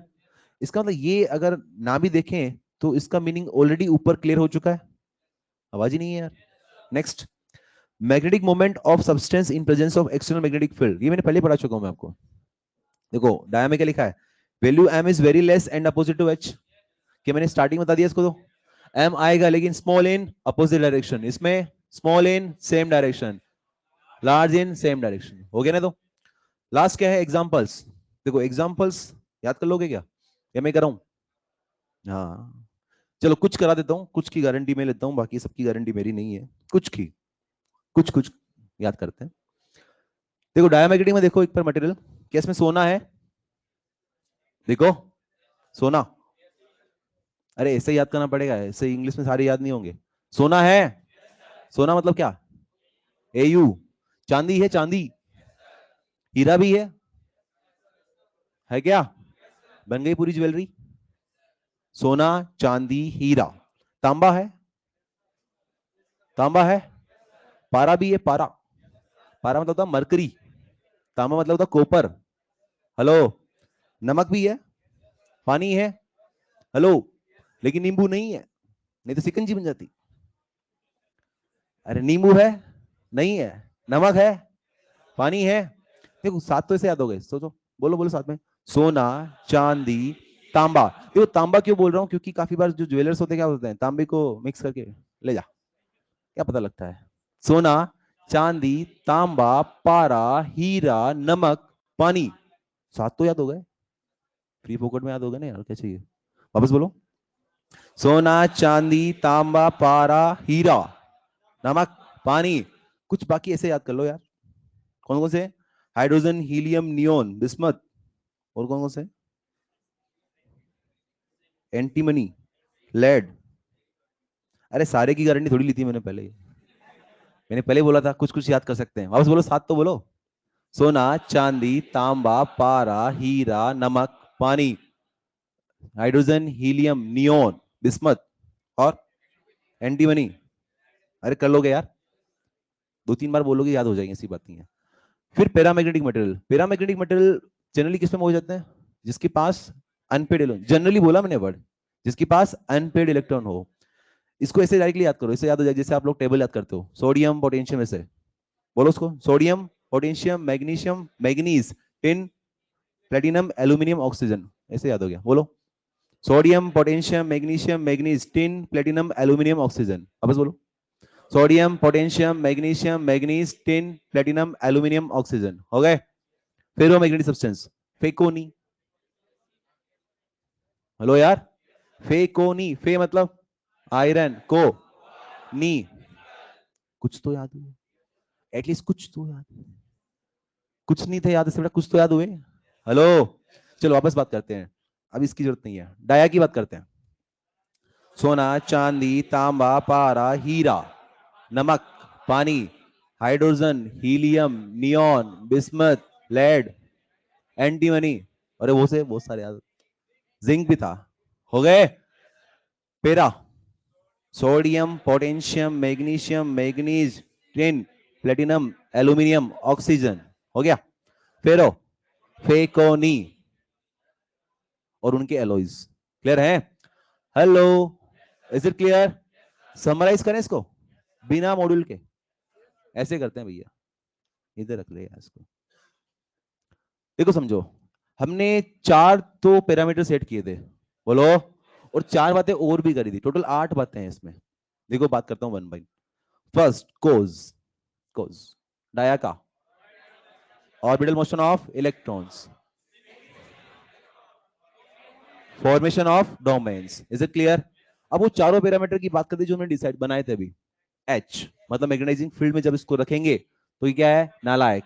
Magnetic moment show करेगा small in opposite direction, small in same direction, large in same direction. Clear हो गया? इसमें तीन चीजें मिलती है हमारे को। पहली बात तो बिहेवियर, दूसरा इस बी के बारे में, नेट फील्ड के बारे में, तीसरा इंड्यूस मैग्नेटिक मोमेंट के बारे में। मिल रहा है ना? आवाज ही नहीं है यार। क्लियर हो गया ये चीज? सेकंड पिरामिड समझ में आ गया? फिर था आई, इसमें आई नेगेटिव आता है, स्ट्रेट लाइन नीचे, स्ट्रेट लाइन ऊपर, सिग्मोइड, हो गया complete. Next I chi, chi versus temperature, temperature independent, straight line नीचे, डिपेंड करेगा, follow Curie law, follow Curie law after TC. ये जानते हैं टीसी क्या होता है? हो गया। Mu R, mu are equal to था 1 प्लस काई, होता है less than greater than 1, very very greater than 1, हो गया 5। अब तीन और बच रहे हैं। सिंगल एटम का मैग्नेटिक मोमेंट, इसका नॉन जीरो, नॉन जीरो, इसका, ये थोड़ा शाना है, पूरे एटम का, in absence of field, in presence of field non zero. हो गया, कितना हो गया भाई, 6 हो गए शायद। सेवंथ, सेवंथ बात करी थी मैंने कि इसका अट्रैक्ट रिपेल, ये क्या था ना, क्या आएगा, weekly repel, weekly attract, strongly attract, complete. Next examples, इसके बता, इसके sodium, potassium, magnesium, manganese, tin, platinum, aluminium, oxygen, खत्म। इसके बता, सोना, चांदी, तांबा, पारा, हीरा, नमक, पानी, hydrogen, helium, neon, bismuth, zinc, एक जिंक भी था और एक एंटीमनी था। अरे होगा यार, इतने सारे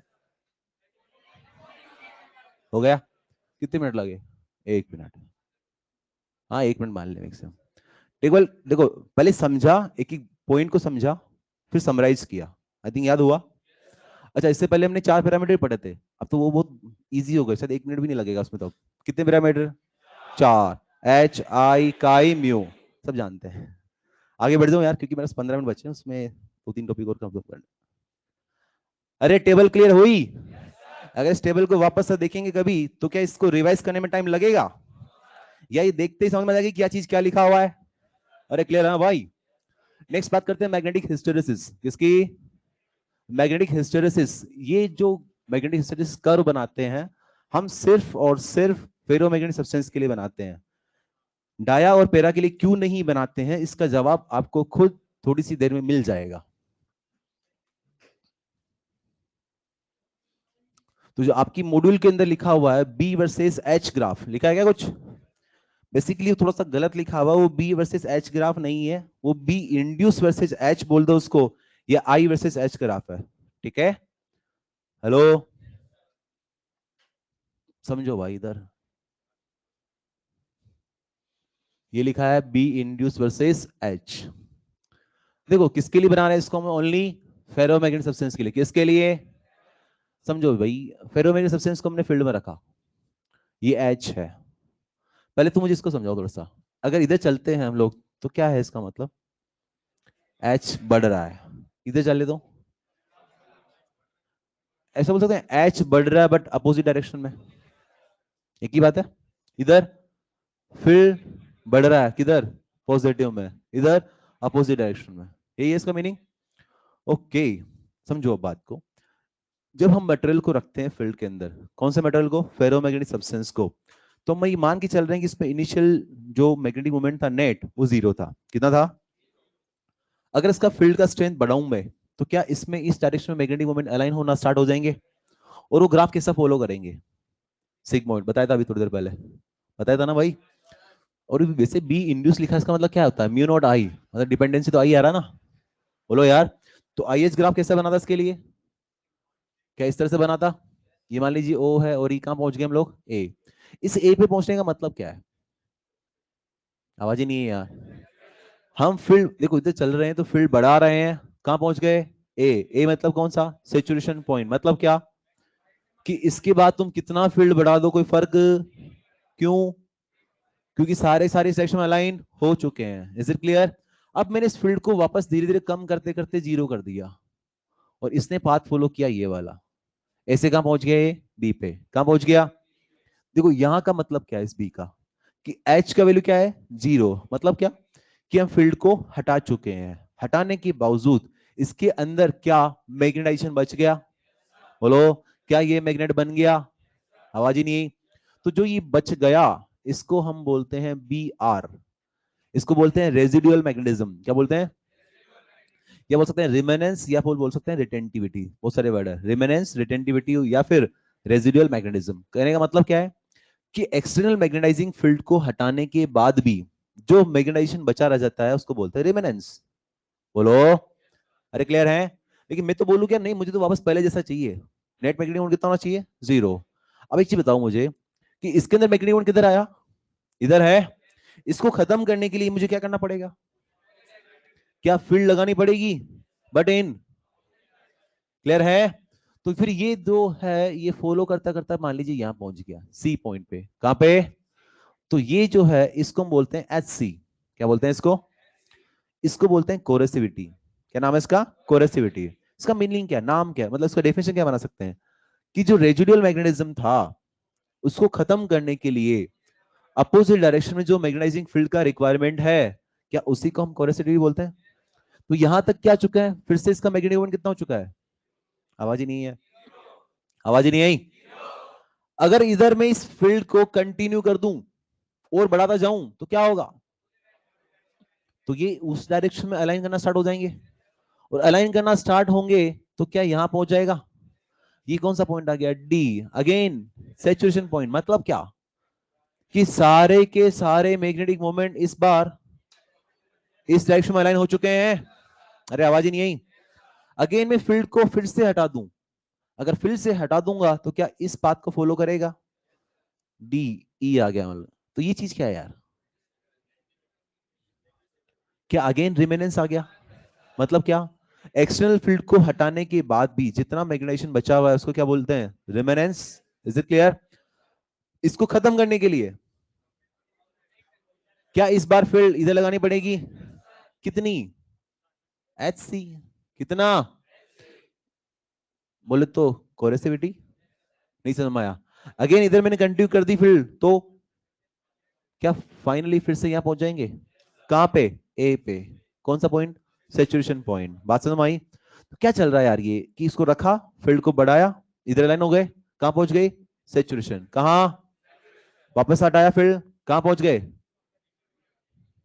रिमेनेंस, कहां पहुंच गए, खत्म करने के लिए कोरेसिविटी, कंटिन्यू किया, सेचुरेशन, फील्ड हटाया, रिमेनेंस, खत्म करने के लिए कंटिन्यू किया।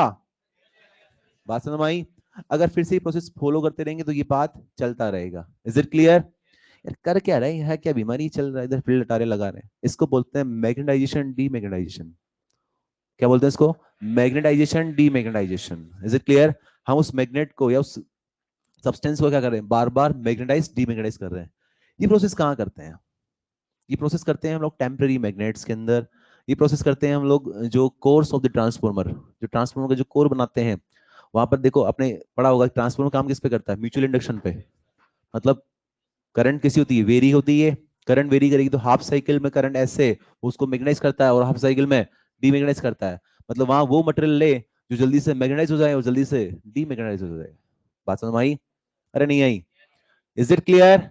ये जो चल रहा था ऐसे ऐसे, क्या है ये, magnetization demagnetization. Is it clear. आवाज ही नहीं है यार, अरे समझ में आ गया भाई। तो ये जो ऊपर वाला सीन था जो आपके मॉड्यूल में लिखा है वो तो क्लियर कर दिया मैंने आपको। अब यहाँ से दो कैटेगरी को डिवाइड, दो कैटेगरी बनाते हैं कि जो फेरोमैग्नेटिक सब्सटेंस है वो भी दो तरह के होते हैं। कितने तरह के, एक होता है सॉफ्ट मैग्नेटिक मटेरियल और दूसरा हार्ड मैग्नेटिक मटेरियल। ये बोल सकते हैं हार्ड फेरोमैग्नेटिक मटेरियल ज्यादा बेस्ट रहेगा। बोलो, फेरोमैग्नेटिक के दो नाम कौन कौन से, सॉफ्ट एंड हार्ड। सिंपल समझो, सॉफ्ट का जो फोटो बनेगा वो पतला बनेगा जी, कैसा बनेगा, और हार्ड का मोटा बनेगा। क्लियर है। अगर फोटो पतला तो इससे क्या क्या इंफॉर्मेशन मिलती है समझाते हैं। क्या रिमेनेंस कम, रिटेंटिविटी, बोल सकते हैं लो रिटेंटिविटी, लो कोरेसिविटी। और ग्राफ फोटो, उसका जो फोटो छोटा है तो उसका लॉसेस भी छोटे होंगे। ऐसे ऐसे समझे कि जितना बड़ा एरिया होगा उतना ज्यादा लॉस होगा, जितना बड़ा एरिया होगा उतना ज्यादा, तो उसका एरिया छोटा है तो लॉस भी छोटा होगा। क्लियर है। क्या बोलेंगे इसमें, high retentivity, high coercivity, high hysteresis losses. Is it clear. इसमें बोलो low retentivity, low coercivity, low hysteresis losses. Is it clear. ये कौन है, सॉफ्ट, और ये वाले हार्ड। अच्छा एक चीज बताइए, अगर इसका लो रिटेंटिविटी है और लो कोरेसिविटी है, इसका मतलब क्या है कि इसको हम इजीली मैग्नेटाइज और डीमैग्नेटाइज कर सकते हैं ताकि लॉसेस भी क्या हो, कम हो ना। बोलो, इसलिए इन मटेरियल सॉफ्ट मैग्नेटिक मटेरियल को हम लोग यूज लेते हैं वहां जहां हमें टेम्पररी मैग्नेट बनाना हो। बोलो, या इस प्रोसेस को बार बार कंटिन्यू फॉलो करना हो। Is it clear. इसका एग्जांपल क्या है, सॉफ्ट आयरन, क्या है एग्जांपल। और इसको यूज किस में लेते हैं, इलेक्ट्रोमैग्नेट बनाने के लिए। Electromagnet is basically what, temporary magnet. क्या है, इसको हम लोग यूज में लेंगे इलेक्ट्रोमैग्नेट की फॉर्मेशन में, ट्रांसफॉर्मर के कोर बनाने के लिए, और मैग्नेटिक शील्डिंग में। इसमें अभी मैं आऊंगा, दो चीज मैं अभी आपको खुद बताऊंगा कि इलेक्ट्रोमैग्नेट क्या होता है, मैग्नेटिक शील्डिंग होता है। क्लियर हो गया क्या। नेक्स्ट, इसको हम वहां यूज लेंगे जहां पर परमानेंट मैग्नेट बनानी हो। बोलो। क्योंकि एक बार बना दिया तो अच्छा रेजिडुअल मिलेगा, तो अच्छा मैग्नेट मिलेगा ना भाई, एक बार खर्चा हो जाएगा जो होना सो। बोलो भाई। तो ये क्या किस में यूज लेंगे, परमानेंट मैग्नेट बनाने में। क्या प्रॉपर्टी होगी, high retentivity, high coercivity, high hysteresis losses, suitable for making permanent magnet. Examples, steel, alnico. याद रहेगा, ये सारी की सारी बातें आपकी मॉड्यूल में लिखी हुई है जी। ओके, हेलो, क्लियर है। नेक्स्ट है हिस्टेरेसिस लॉस। इसका सिंपल एक फॉर्मूला याद रखें, बाकी आप खुद से पढ़ लें, कुछ खास नहीं है इसमें। हिस्टेरेसिस लॉस जो होता है वो होता है वांट। क्या होता है ये, क्या होता है, मीनिंग समझो। वी मतलब क्या है, वॉल्यूम ऑफ द मटेरियल, जो मटेरियल आपने फील्ड में रखा, किसके लिए, मैग्नेटाइज डीमैग्नेटाइज करने के लिए, उसका वॉल्यूम है वी। ए क्या है, एरिया ऑफ हिस्टेरेसिस लूप, वो जो मटेरियल रखा उसका जो हिस्टेरेसिस कर्व बना उसका जो एरिया है वो ये होगा। एन क्या है, फ्रीक्वेंसी, और टी क्या है। यार ये फ्रीक्वेंसी टाइम वन नहीं हो गया, थोड़ा मीनिंग समझो क्या है इसका, ये क्या भला है। फ्रीक्वेंसी मतलब यहां पर ये है कि किस फ्रीक्वेंसी से हम उसको मैग्नेटाइज डीमैग्नेटाइज कर रहे हैं। ओके, बताया साइकिल ऐसे ऐसे चल रहा है बार बार। ये टी क्या है, टी है वो टाइम कि कितने टाइम के लिए प्रोसेस किया गया, कितने टाइम के लिए हमने इसको मटेरियल को फील्ड में रखा और ये प्रोसेस किया फॉलो हमने। क्लियर है, हेलो। फॉर्मूला याद रहेगा, want, V A N T. Clear. Next, that is magnetic shielding. ये क्लियर हो गया। अरे यार कुछ टफ है क्या इसमें, बताओ भाई, ये समझ में आ गया क्या ये वाला। हेलो, दो कैटेगरीज किया, पतला मोटा, पतला मोटा। इसका क्या प्रॉपर्टी पतला की, low retentivity, low coercivity, low hysteresis losses, suitable for making temporary magnet. किसके लिए, बोलो, एक दो एग्जांपल हो रहा है, ट्रांसफॉर्मर की कोर, दूसरा मैग्नेटिक शील्डिंग। इसके अंदर suitable for making permanent magnet, property high retentivity, high coercivity, high hysteresis losses. Is it clear. Next बात करते हैं मैग्नेटिक शील्डिंग। मैग्नेटिक शील्डिंग मतलब क्या, कि एक ऐसा रीजन हमें बनाना है जहां पर मैग्नेटिक फील्ड लाइंस का कोई इफेक्ट ना हो। ऐसा आपने एक टॉपिक पढ़ा भी होगा इलेक्ट्रोस्टैटिक्स में, इलेक्ट्रिक शील्डिंग, ऐसा रीजन जहां इलेक्ट्रिक फील्ड ना हो। सिंपल यहां पर क्या है, ऐसा रीजन जहां मैग्नेटिक फील्ड ना हो। बोलो, ऐसा क्यों चाहिए हमारे को, क्योंकि काफी डिवाइसेस ऐसी होती है जो मैग्नेटिक फील्ड से अफेक्ट करती है। ठीक है, तो दो तरीके हमारे पास है। कितने तरीके, पहला तरीका तो ये है कि हम लोग आयरन कोर बना दें। मतलब क्या, कि जैसे कोई डिवाइस ऐसी है जो मैग्नेटिक फील्ड से अफेक्ट करती है, तो अगर हम एक लोहे का बक्सा बना दें, बॉक्स बना दें, और उसके अंदर उस डिवाइस को या जो भी सब्सटेंस जो मैग्नेटिक फील्ड से अफेक्ट करता है उसको रख दें, तो मैग्नेटिक फील्ड लाइंस वहां अंदर क्या होगी, जीरो। सुना तो क्यों, मान लीजिए यहाँ फील्ड लाइंस ऐसे हैं, और मैंने जो ये मटेरियल यूज ले रखा है ये सॉफ्ट आयरन है। कौन सा है, सॉफ्ट आयरन लेने का रीजन क्या है, ताकि इजीली मोल्ड हो जाता है जो भी फॉर्म चाहिए आपको। ओके, अच्छा सॉफ्ट आयरन, फिर से वही बात आ गई, मैग्नेटिक फील्ड लाइन के पास दो ऑप्शंस है, एक तो वैक्यूम और एक सॉफ्ट आयरन मटेरियल। वो किस में जाना पसंद करेगी, तो इसका मतलब क्या है, कि जो मैग्नेटिक फील्ड लाइन है वो सारी की सारी कहां से जाएगी, मटेरियल के अंदर से। कहां से जाएगी, अगर सारी की सारी मैग्नेटिक फील्ड लाइंस मटेरियल के अंदर से जाती है, तो क्या इसमें कोई फील्ड गई, तो क्या ये वाला जो स्पेस है क्या ये मैग्नेटिक फील्ड से फ्री हो गया। आवाज ही नहीं आई, समझ में आई बात, क्या मैग्नेटिक शील्डिंग हुई, क्या करके, आयरन का बॉक्स बना के। ओके, तो जो आपकी घड़ियां होती है, इसका जो ये केस बनाते हैं वो भी इसका बना होता है सॉफ्ट आयरन का। इसके पीछे रीजन, क्योंकि जो आपकी जो निडल होती है, जो उसमें सुई की जो घड़ियां, निडल जो होती है बहुत छोटी होती है, बहुत स्मॉल होती है, वो मैग्नेटिक फील्ड से अफेक्ट कर सकती है। ठीक है, इसलिए उसको प्रोटेक्ट करने के लिए हम ये आयरन केस बनाते हैं। क्या भाव का है, 50 रुपए किलो, कौन सा महंगी वाली चीज है यार। हेलो, कौन सी 1 किलो की घड़ी बनते हैं जो 50 रुपए खर्च होंगे। हेलो, बहुत सस्ता काम है ये। इसमें दूसरा क्या रीजन आता है, दूसरा था एक कि हम लोग एक परफेक्टली डायामैग्नेटिक मटेरियल ले लें। क्या ले लें, उसको हम लोग क्या बोलते हैं, सुपर कंडक्टर भी बोलते हैं कुछ, सुपरमैन। सुपर कंडक्टर का काई कितना होता है, -1। पढ़ा था हमने म्यू आर इक्वल टू 1 + काई, तो म्यू आर कितना आ गया, म्यू आर मतलब क्या होता है, परमिशन। परमिशन ही क्या है, जीरो, कोई परमिशन नहीं फील्ड लाइंस को आने की। बात समझ में आई। तो यहाँ पर फील्ड लाइंस नहीं आएगी, अगर फील्ड में रखते हैं इसको तो फील्ड इसके दूर से ही भाग जाएगी। क्लियर है? तो अगर आपको बोला जाए कि मैग्नेटिक शील्डिंग में कौन सा मटेरियल यूज लिया जाए, तो आप क्या डाया का नाम लोगे या सीधा बोलोगे फेरो? फेरो बोलेंगे। क्या बोलेंगे? रीजन इसके पीछे क्या है कि ये डाया का एग्जांपल है, लेकिन एक पर्टिकुलर एग्जांपल है, perfectly diamagnetic material. Is it clear? Simple समझो इसको। क्लियर है? और ऐसा मिलेगा भी नहीं, बड़ी मुश्किल से मिलेगा, और ये आराम से मिलेगा। ठीक है भाई? तो मैग्नेटिक शील्डिंग कितनी तरह से? दो तरह से। पहला तो सॉफ्ट आयरन का कोर बना लेंगे, और दूसरा परफेक्टली डायमैग्नेटिक मटेरियल यूज ले सकते हैं। Is it clear? And last topic that is electromagnets. Electromagnet को ही हम लोग टेम्पररी मैग्नेट भी बोलते हैं। क्या बोलते हैं? क्या बोलते हैं? समझिए, मान लीजिए एक सोलेनोइड है और उसमें करंट आई फ्लो कराया, और उसके से जो फील्ड प्रोड्यूस हुआ, मान लीजिए 5 टेस्ला प्रोड्यूस हुआ। कितना? कितना? आवाज ही नहीं आई। लेकिन मुझे जो फील्ड चाहिए वो चाहिए 400 टेस्ला। अच्छा, इसका फील्ड का फॉर्मूला क्या होता है? म्यू नॉट एन आई होता है। यहाँ फील्ड कितना मिला? 5 टेस्ला। मुझे कितनी चाहिए? 400 टेस्ला। काफी ज्यादा होती है 400 टेस्ला। तो क्या किया जाए? एन को बढ़ाएं, आई को बढ़ाएं।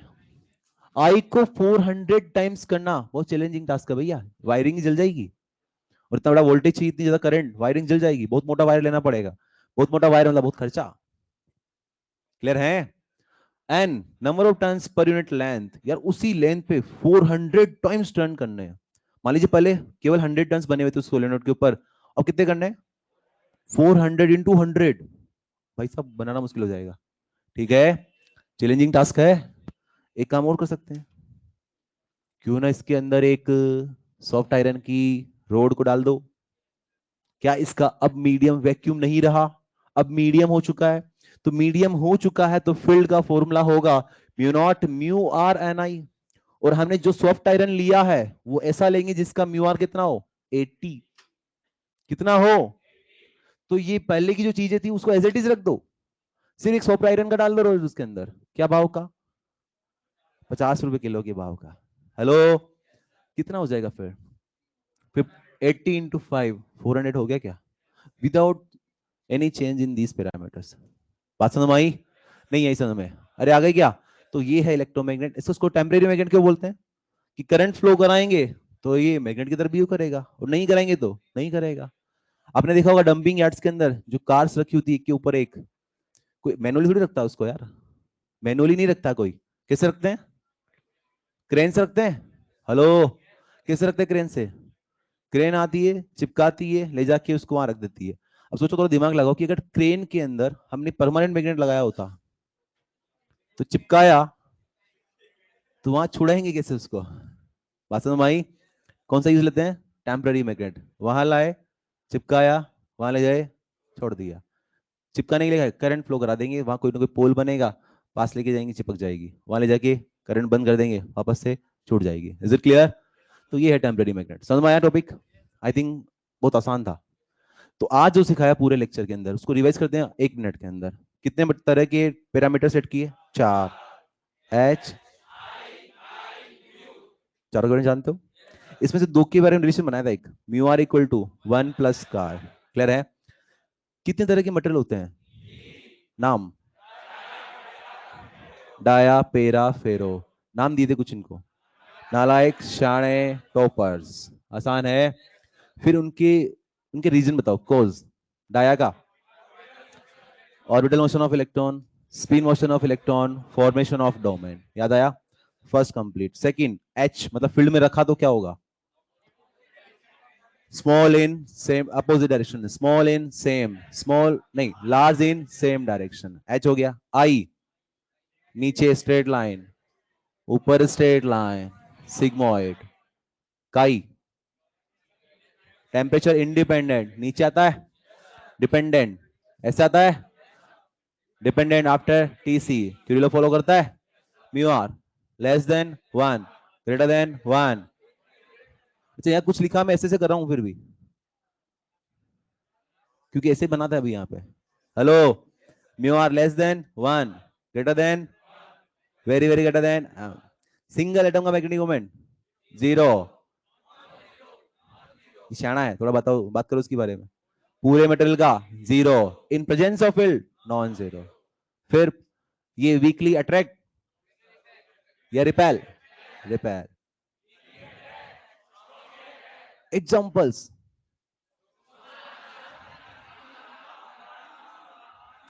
साथ साथ बोलो, साथ साथ बोलते, साथ साथ बोलते हैं। सोना, चांदी, तांबा, पारा, हीरा, नमक, पानी, hydrogen, helium, neon, bismuth, zinc, lead. हो गए बहुत सारे। एंटीमनी क्लियर है? Sodium, potassium, magnesium, manganese, tin, platinum, aluminium, oxygen. Next हो गया। फिर हमने बात करी हिस्टैरिसीस कर्व कैसे बनता है, क्लियर है? ये सब चीजें क्या है पता है, सब कुछ मैंने एक्सप्लेन किया है। कितने तरह की मेटल? दो, सॉफ्ट, हार्ड। सॉफ्ट का डायग्राम पतला, इसका मोटा। इसकी property low retentivity, low coercivity, low hysteresis losses, suitable for making temporary magnets. Cost of the transformer, magnetic shielding, high retentivity, high corrosivity, high hysteresis losses, suitable for making permanent magnet. Is it clear? Example, steel, alnico. फिर hysteresis losses formula 1 V, volume A, area and frequency T. Magnetic shielding दो तरह से, soft iron का box बनाए, दूसरा perfectly diamagnetic material use ले। Is it clear? And last electromagnet, temporary magnet. Current flow कराएंगे तो मैग्नेट की तरफ व्यू करेगा, नहीं कराएंगे तो नहीं करेगा। Simple. Okay, best of luck. मेरी प्रॉपर्टी दे दे भाई, कहां मेरी प्रॉपर्टी?